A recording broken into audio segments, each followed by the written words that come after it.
Hey, what's going on everybody? Dinky Dana here, back with another Five Nights at Freddy's video. I can't stop watching the Five Nights at Freddy's 4 trailer. I keep throwing around different ideas of what is going to be going on in this game, where is it going to take place, more importantly, when is it going to take place.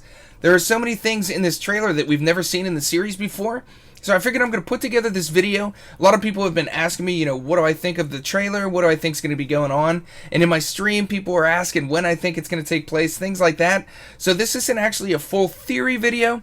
I've just been kind of tossing around some ideas and talking with people, seeing what we all think is going to go on in Five Nights at Freddy's 4. So one of the main theories that a lot of people have is that the items actually came from the auction after Five Nights at Freddy's 3. And there are some things that kind of point to this a little bit.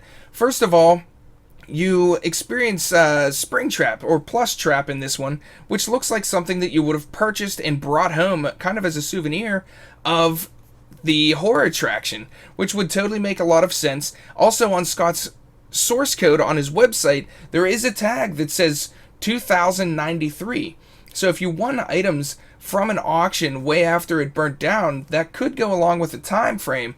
But as I was watching through the trailer, you're basically going through this house, and for me, I don't really think that this is the situation, because this decorations in this house, I don't really see them as something that would be in 2093. It looks more like something that would be in the 70s. And that's the other kind of the way that I'm leaning toward things, and it's kind of more that I just hope that it works this way. So I was watching through the trailer, and when it gets to the point where you're in the bedroom, there are a couple clues that I think give us a little bit of an idea. But before we go into that, when you're looking around in all of these video clips of the trailer, it's almost like you're lower down to the ground. So pretty much everybody thinks that you're probably some sort of child, and you're lower down to the ground in every single scene that we see. So pretty much everyone is agreeing that they think that you're some sort of a kid. And what I'm kind of thinking is that you're probably between the ages of 6 and 10. Something along those lines. Man, this trailer is going to be... Oh, this game's going to be crazy. I can't wait. Just that Bonnie jump scare is like... Oh, I can't wait to see the rest. So I'm going through the trailer, and everybody's pretty much agreeing that you're probably some sort of child having nightmares about the animatronics. So I brightened up the image of the bedroom here, and I think that there are some clues that actually kind of lean toward that you might actually be Purple Guy as a kid. And I'm not exactly sure if this is 100% accurate of a theory. I'm just throwing the idea out there. I think it would be really cool if this was actually the case. If you think about it, the house looks like it's decorated. It's got kind of like red carpets, blue carpets. They look like shag carpets. I was just over my sister's place, and that's the kind of decorating they had from the 70s. So if this took place during the 70s, it would be along the time of Fredbear's Family Diner. It's pretty much 20 years before Five Nights at Freddy's 1, which took place in 92, 93, so 20 years before would be the early 70s. And in Five Nights at Freddy's 1, he quotes and he says that if he had to sing those same songs for 20 years without getting a shower, he'd be upset too. So I think that could definitely be a time frame of when this game could be taking place. So if you're a kid in the ages of 6 to 10, this could be your bedroom here. And we could see the whole thing brightened up. And I think there are 3 key clues in here that kind of lead to definitely being related to the Purple Guy. And I think that it actually could mean that you're playing as Purple Guy as a kid. So the first one here is up in the corner. You see a fan, and it's a purple fan. Fans are definitely prominent, very prominent in the Five Nights at Freddy's series. It's in every single office. It's right in front of you when you start the game all the time. So another thing here is this purple phone. It's got a purple phone, which is also in every single Five Nights at Freddy's game. It's one of the first things that you see.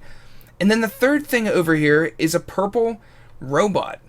And it's actually got almost like a golden badge on its chest, which is definitely very similar to the Purple Guy that we see, which is probably the uniform that the security guard wears in all of the Five Nights at Freddy's games.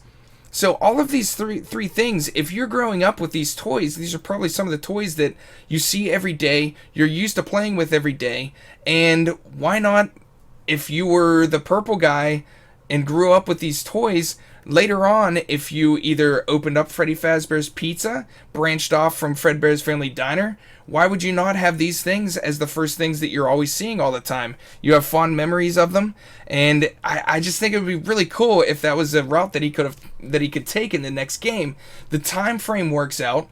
If he grew up in the early 70s and he was 6 to 10, he'd be about 20 to 21 during the bite of 87. He could be the phone guy. He probably either just got out of high school or he's in college with a minimum wage job just trying to make some extra cash. It makes sense with how much money he's making. And I just think it would be a really awesome idea if that was the case. I don't know if he got the plus trap just by going to Fredbear's Family Diner and picking it up as a souvenir, maybe, or possibly even that maybe his parents or something like that owned Fredbear's Family Diner and he branched off and started Freddy Fazbear's Pizza. I don't know. I just think it's a really cool idea. I hope that would be something that could happen, and it would explain a lot of the reasons why a lot of the things in the game actually happen. He has these nightmares as a kid, and they kind of travel through with him either through the games. Hopefully Scott's not going to take it in the route that he was having nightmares his whole life and that's what the games were, but it could definitely be things that would trigger in every time he sees these animatronics from the original Fredbear's Family Diner. So I don't know, that's just a quick theory that I was thinking about. I think it'd be really cool, and there's definitely something behind these 3 items in this bedroom. You're a kid, you're playing with these toys all the time. You have the purple fan, purple phone, and a security guard outfit. It's very similar to the one that we see in the mini games. Those clues I just think are too strong to not be showing us something about what's going to be coming up in the next game. So I don't know. I can't wait for the game. I just wanted to toss this video out there. A lot of people have been asking me. Right now, that's kind of the theory that I'm going with / hoping for. I think it'd be a really cool idea and he could work out some really cool stuff. It would cover a lot of the bases for the timeline.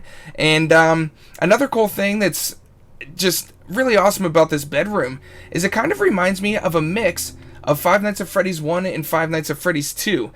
Over on the left, you have a door. Over on the right, you have a door. And when you peek out the left door, Bonnie's there and you have to shine a light on him. And then if you look out the right door, Chica's there, and you have to shine a light on Chica to get her to go away. So that's very similar to Five Nights at Freddy's 1 gameplay. And then also you have the closet right in front of you, which is where Foxy's going to be. So it's a mix of Five Nights at Freddy's 1's doors and lights, and then Five Nights at Freddy's 2 with Foxy right in front of you, threatening you all the time, and you can kind of see it in pretty much plain sight. So I think it's going to be a really cool game. I cannot wait to play it. I'm probably going to be putting up more Five Nights at Freddy's videos leading up to it, playing fan games, streaming all of those. So definitely come over, check me out over on Twitch. I play Five Nights at Freddy's games every Saturday. Cannot wait to talk to you guys about this, and hopefully as he releases more teasers, we'll be able to go through and figure out what all of these things mean. I just can't. I was just looking at it, and there's no way that these 3 items could be in the main room. It's basically like you're in the office. This is going to be the main hub of this kid's life, and it's in every single game that we've played in the series. So I think the clues are leading toward that. I hope they are, but just wanted to show you guys that. And definitely leave comments down below. Let me know what theories you have, ideas about what you think is going on here, why we're in somebody's house rather than a pizza shop. But figured I'd just put up this video, let you guys know what I was thinking. So, alright, catch you guys later. Can't wait to see what you think. Peace.